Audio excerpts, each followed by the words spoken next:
Okay. Dr. Georgia Stewart McDade, is one of our organization's charter members. She's an all-around champion for Black writers everywhere.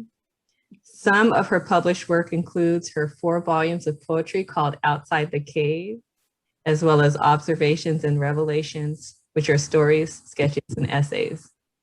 I'll say personally, Dr. Georgia McDade is always pushing us and reminding us to write and write and write it down and to record it and capture it and tell our stories. And is a big part of how we ended up able to partner with Seattle Public Library in the sharing of our stories for this event and hopefully for future ones to come. So Dr. McDade. Good evening, everybody, and I'm very happy to be here. Yesterday, Apple worked on my computer, and I learned today when I called them, when I didn't realize what had happened until I tried to get on right before 5, and they fixed it. But anyway, that was the problem. I do have a story, but I want to make sure we have enough time to do the writing. So if I don't have to read it, I can read it later. Please do. Okay, Mount Rainier has been mentioned, and my story is entitled Sightseeing Around Mount Rainier. I grew up in Louisiana, where the highest natural something I'd seen or saw growing up was a levee, until I took my first plane flight when I was a college sophomore. I went to Salt Lake City, Utah for a national meeting, and there seemed to be snow-covered mountains everywhere. My 3 roommates, all of whom had flown before and had seen snow like this, laughed at me because I would not let them close the curtains at night. I just lay there and looked out the window at the snow. The only word I could think of was breathtaking. And I still remember the scene as if it were yesterday. When I came to Seattle and I flew here, got to fly over Mount Rainier, but this was several years later. The first thing I thought about was Salt Lake, breathtaking. And then I saw other mountains. It's like everywhere, mountains.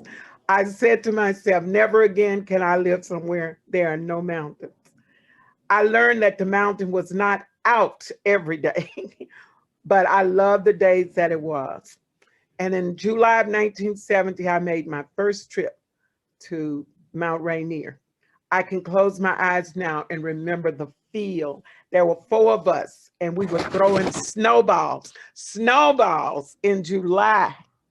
In Louisiana, we didn't even have snow every year, and I'd never seen 2 inches. And when I read in the paper there were 47 inches of snow, I thought they had forgotten the decimal point. I didn't know it could be 47 inches of snow.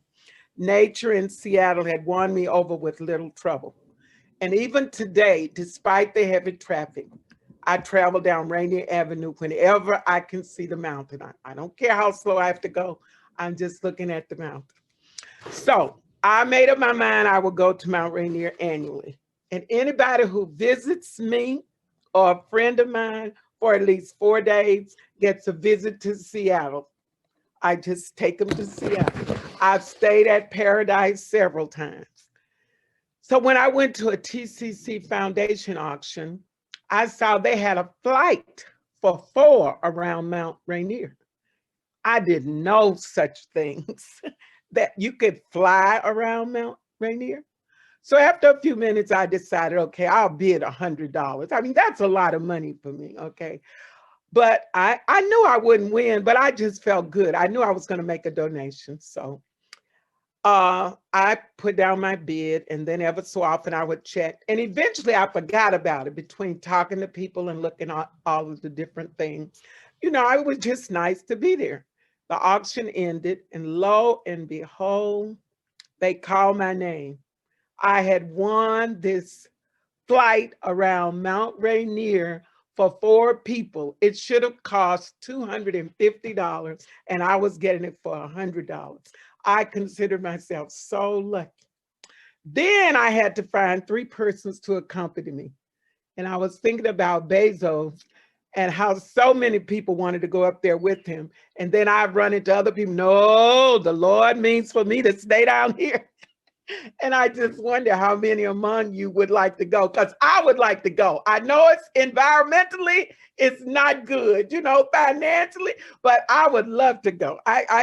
Anyway, so I didn't think I would have any trouble trying to find but 3 people to go with me. So the first person I asked was in her 70s. She had lived here over 50 years and had never been to Mount Rainier. I thought that was a tragedy.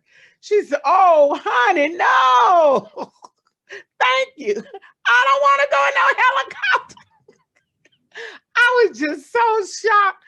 Then I asked my housemate, my former housemate, and she was taking flying lessons. I knew she wanted to go. Oh, no, I don't want to go. You don't want, no, I don't have time. She declined. I couldn't get either of my sisters to go. I just couldn't understand why nobody wanted to go on this trip. The 2 women in my carpool didn't want to go.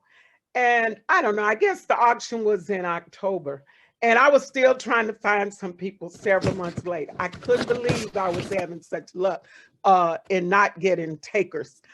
So everybody seemed to be afraid. Then, of course, that made me wonder, well, is something wrong with me? You know, because I wasn't afraid. I was excited.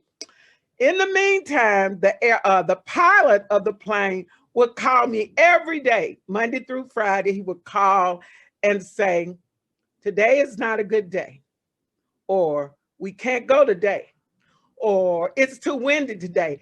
And it went on for at least 3 months. He would call me 5 days a week, and I was a little bit annoyed. So he'd call, and before he could say anything, I'd say, no flying today. And he laughed.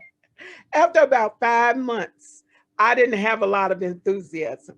And besides, I still hadn't found anybody willing to go with me. And I thought, since I was getting four people could go, I was wasting money, you know, although it was a bargain. That quarter, to a young couple, they hadn't been married too long, but they got in the carpool, and I happened to mention it to them, and they were jubilant. So at least I had 2 people to go. It's not that I didn't want them to go. I just wanted somebody I knew to go, and somebody who might not go by themselves. But anyway, the 2 of them decided that they would go with me. So after about 4 months, I received a call, and before I could say anything, the pilot said, I have some good news and some bad news. Startled, I said, what? Well, he said, the good news is that we can fly today. The bad news is I won't be your pilot. Now you have to understand that I have been talking to this man probably 6 or 7 months, 5 days a week. And I never seen him, I didn't know him, but we had these nice conversations every morning before he called me at the college. So every morning before I went to class, I'm not going. So I just really couldn't believe it. He seemed as disappointed as I was. Then he said, oh, it'll be fine. It'll be fine. I said, but I thought you were going. He said, well, I did too, but I just can't do it today. And today is a good day. He says, what if I told you that the pilot who will be flying is the pilot who taught me to fly? And then, of course, I felt a little bit better. I said, okay, all right. So by the time the 3 of us left the campus, my enthusiasm was almost normal.